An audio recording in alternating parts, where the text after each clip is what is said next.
Oh, superb scenes here at Ascot. It's day one of the royal meeting, the first of 5 superb days races, real pomp and ceremony here at the Berkshire track. The band have struck up behind us, and it's just a different occasion to anything else you'll ever see, isn't it, Freddie? Absolutely. I mean, everyone is here, everyone's here to have a jolly, and you know, it's great. People are taking days off work, and kids are here, everything. It's an occasion for everyone that loves horse racing, and they're in for a right treat. I hope the weather clears up a little bit now. It's stopped raining now, so we're in for proper days racing. We haven't had a huge amount. Aha, here we go. We can see Her Majesty the Queen. Now, I'm not going to ask you what colour you think that is. I haven't got a clue, but it's some kind of lilac. It looks rather lovely anyway, and she looks as smart as ever in the carriage. And Her Majesty the Queen there going up from Windsor Castle up the straight course here, and she's in the company of the King of the Netherlands and the Queen of the Netherlands. That's who's in the carriage with her, and of course the Duke of York, whom you will recognise. And yeah, thankfully it isn't raining too much now, because that would ruin those beautiful hats and the beautiful outfits as well. Anyway, we can get a little bit more now, because royal correspondent Rhiannon Mills joins us. Hello. A very good afternoon to you, Rhiannon. Lovely to join you. Oh, and just getting an idea of the types of clothing. The Queen always looks so elegant. Absolutely, and I think this is really the spectacular curtain raiser that we always see for this event, and the crowds come out, the weather hopefully at the moment is being kind to us, and of course everyone places those bets, don't they, on what exactly Her Majesty the Queen is going to wear. People were betting very heavily on blue. Ooh. I think we go for more of a lilac colour there, but the details for those who are interested that the Queen is wearing, she's wearing an Angela Kelly outfit. Anyone who knows anything about what the Queen wears, is always Angela Kelly who's in charge and makes Her Majesty look wonderful. The coat is cornflower blue. Oh, beautiful. So maybe from our monitor it looks more lilac, but people who bet on blue are probably doing quite well today. Made of a double crepe material, and the dress is a silk floral dress with blues, purples, yellows and limes, and then you've got a beautiful single crepe hat which is adorned with velvet and silk flowers. But yeah, she looks absolutely wonderful, and I think really it is that amazing spectacle, isn't it, when you see the beautiful Windsor grey horses pulling those spectacular Ascot landaus, which are kept so well by the Royal Mews. Again, in the second carriage, you can see that this really is a bumper day when it comes to members of the royal family being here at Royal Ascot. So you have the Prince of Wales along with the Duchess of Cornwall, and also the Duke and Duchess of Cambridge there as well. The Duchess of Cambridge wearing a Philip Tracy hat. Oh, there. Beautiful. Yeah, she looks absolutely stunning, doesn't she? And another cornflower blue type of colour, potentially. Indeed. I'm not sure the royal family always decide ring round each other and say, oh, we need to be matching, but maybe that's what's happened on this occasion. But this is a really important week for the Queen. Many people say it is her favourite week, really, and you have to remember that Windsor Castle, a place that she enjoys spending so much time, is literally only 6 miles away. This is literally happening in her back garden, if you like, and she's been attending Ascot since 1945, and I think as we're wandering around, you see all of the spectators here, the 300,000 racegoers who will be here during this week, and everyone leaving the corporate hospitality, maybe leaving their drinks behind to make sure that they can come and watch as you see that lovely procession which goes down that Royal Mile and then finally heads here into the parade room. And of course, as the week goes on, you see people invited to ride in the carriages to do this royal procession. It's a serious honour, isn't it? It really is, and what happens earlier in the day is the Queen actually invites those who are going to join her in the carriage for lunch at Windsor Castle. So I don't think we've spoken about it yet, but in that lead carriage alongside Her Majesty the Queen, with the honour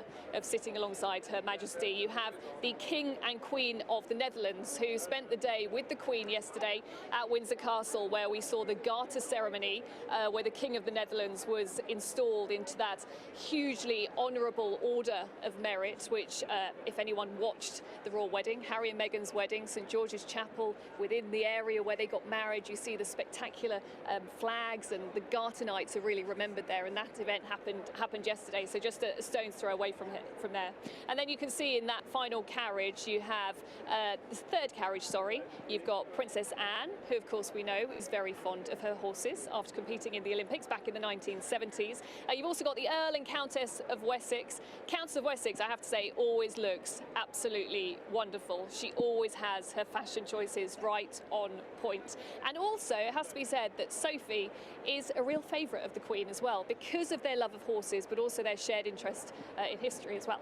Yeah, I mean, she looks absolutely stunning. Very My Fair Lady, actually, isn't it? It is, yeah, beautiful. And the Lord de Morley as well in that particular carriage. That's right. So the Lord de Morley is actually the master of the horse. Now, I have to say I had to read up a bit myself on that one, but apparently that is the ceremonial head of the Royal Mews. And I have to say, whenever it comes to all of this amazing pomp and pageantry that we see, that is all down to the Royal Mews, making sure that the carriages look absolutely on point.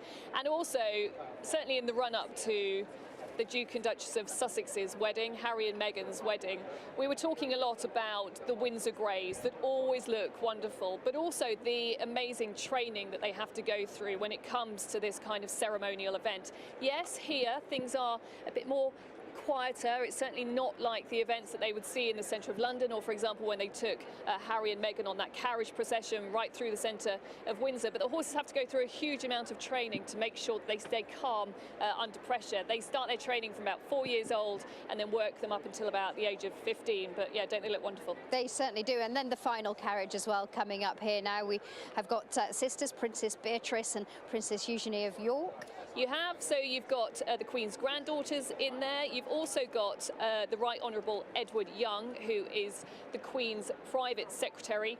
Very busy time for that man, it has to be said. Always there alongside the Queen, always giving her the latest information. The man who will always take her those red boxes full of papers that even at the age of 93 she still has to deal with. But also he is that conduit between the Queen and Parliament. And yeah, I know we don't want to talk about Brexit today, but certainly when it comes to Edward Young's job, a lot of it will be making sure that the Queen is kept abreast and up to date with everything that's going on with all those Brexit negotiations and everything that's going on in Parliament. And we've got Princess Alexandra, the Honourable Lady Ogilvy. So there's been a last-minute change. I'm not sure why, but you've actually got Tony Johnson-Burt, who's master of the household, in that carriage instead. But all of them would have enjoyed a really lovely lunch alongside the Queen earlier on today, and then made that journey, which always runs like clockwork. So they're taken by car to the middle of Windsor Great Park, and it's there that they get into those carriages to make sure that they arrive at Ascot at 2 o'clock. Then they can make that short journey. And you can see there, this is something that I see all the time whenever I follow members of the royal family around the world. Everyone now has their phones up, their iPads up, waiting to get those pictures. And members of the royal family have actually complained a little bit about it, because they've said, actually, we'd quite like to just people to wave at us or shake our hands. Be in the moment. Exactly, engage with a bit of eye contact. But hey, it's part of modern life now, isn't it? Now that is a spectacular hat that the Queen of the Netherlands is wearing as we get the National Anthem.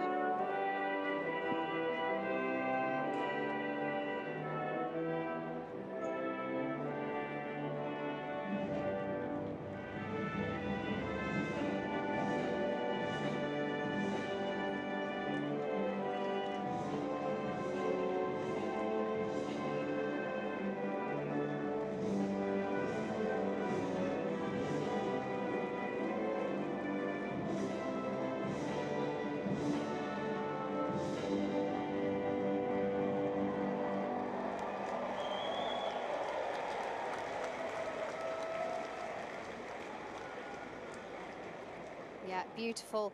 Everybody pays respects to Her Majesty the Queen, and it's still such a popular occasion, isn't it, Rhiannon? Everybody loves to see Her Majesty, whether they're a royalist or not. They do, and the Royal Standard is now flying here over Ascot, as it will be for most of the week, because she enjoys coming here every single day.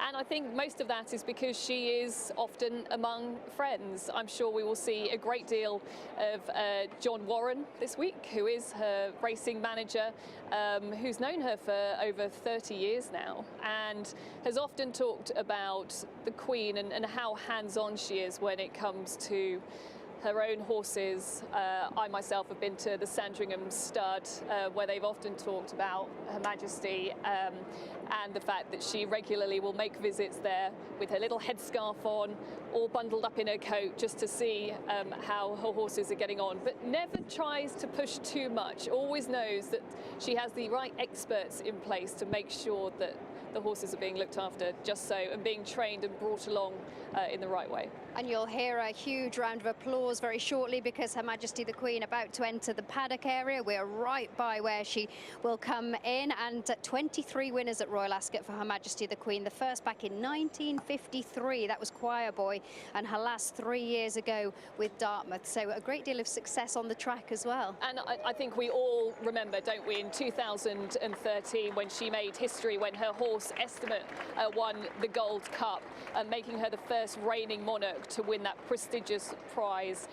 And she will be having a wonderful time this week. And for those who are within this beautiful cauldron of a space which surrounds the parade ring, it's very rare that you get to see members of the royal family this close up. And today it is really a bumper crop of members of the royal family. You've got her children, you've got her grandchildren, and later on today the Duke and Duchess of Cambridge will have a very important role where they will be handing out the honours, presenting the King Stands Stakes later on today. So that's at 3:40 this afternoon. Yeah, that will be magnificent. It's a long week actually for Her Majesty as well, as you say, 93 years of age, and here all 5 days. Yeah, it has been an incredibly busy month for the Queen.